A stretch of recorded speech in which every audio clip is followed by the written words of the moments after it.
The Mortal Kombat franchise is currently in a pretty rough spot. MK1's tumultuous launch and subsequent series of avoidable missteps has resulted in a perfect storm that's left both casual and competitive players questioning whether NetherRealm is capable of keeping up with their competitors. From a broken meta to broken promises, NRS has lost the trust of its fanbase at the worst possible time, with the recent rise of assist and tag fighters set to dominate the FGC. Let's take a look at what went wrong, and how NRS might be able to right the ship moving forward. In the fall of 2023, MK1 hit the ground stumbling. Server issues, infinite combos, a grindy single-player mode that felt like a mobile game, $10 seasonal fatalities, and overpriced skins. Betrayal! You're gonna charge $10 for a fatality? I don't give a fuck if it's Halloween!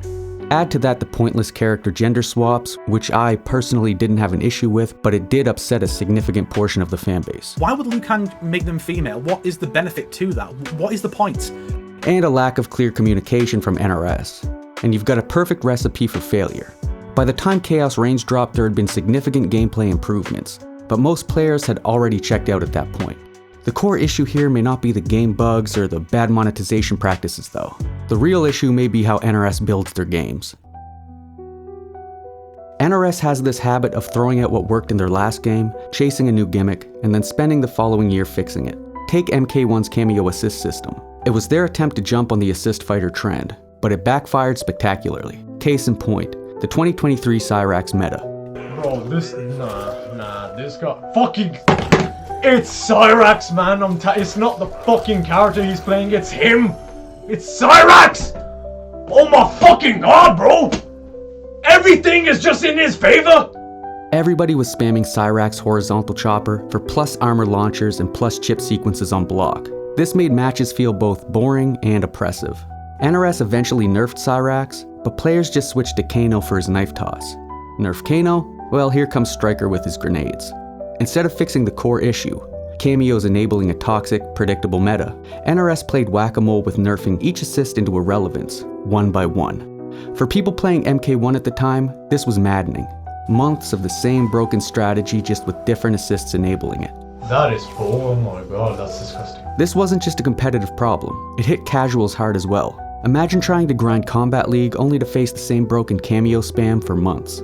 A game that was initially marketed as having infinite creativity was reduced to a series of plus armored launchers and continuous chip sequences on block. Their first significant step to buffing a counter strategy came in July of 2024, when NRS massively buffed the uppercut cancel, giving it 4 hits of armor, less damage scaling, and making the combos unbreakable. However, even this wasn't enough. The armor was only active during startup, meaning Striker, Sector, and Kano projectiles couldn't be consistently and reliably countered. It wasn't until Chaos Reigns introduced the Jax Gotcha Grab, a year after launch, that players got a real tool to punish predictable cameo calls. But by then, the damage was done, and most players had already moved on. Here's why it matters. The FGC is shifting toward assist and tag fighters. Games like Invincible Versus are generating massive hype. Oh, it's the Invincible game! Built by former Killer Instinct 3 devs, it's got MK's gore, KI-inspired mechanics, a mainstream IP, and fan-requested features like a streamer mode to tone down the blood and gore for monetization purposes.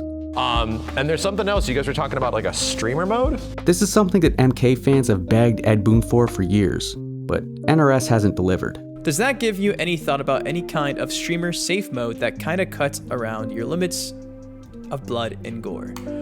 And I think we all agree that wouldn't be a problem, but according to Boon, it would be sacrificing the integrity of Mortal Kombat. If NRS backs away from assist mechanics, they may get roasted for having outdated game design or being stuck in the past.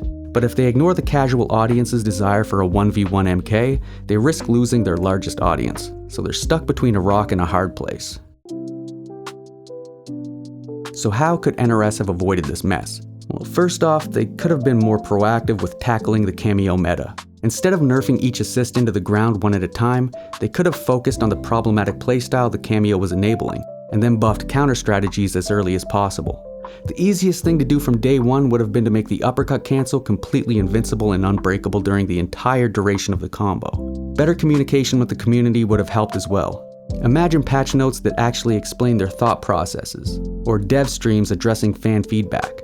Mortal Kombat is an iconic franchise, but MK1's fumbles, including half-baked game design and tone-deaf monetization practices, have put NRS in a tough spot. With games like Invincible Versus and Marvel Tokon on the horizon, NRS needs to step up or risk being left behind in a fighting game landscape that's evolving fast. But I believe in Mortal Kombat's legacy. NRS can turn this around by listening to their fans, refining their dev cycle, and delivering a game that respects both casual and competitive audiences alike. So what do you think? Can NRS save Mortal Kombat, or is the franchise beyond rescue? Drop your thoughts in the comments below, and let's keep the conversation going.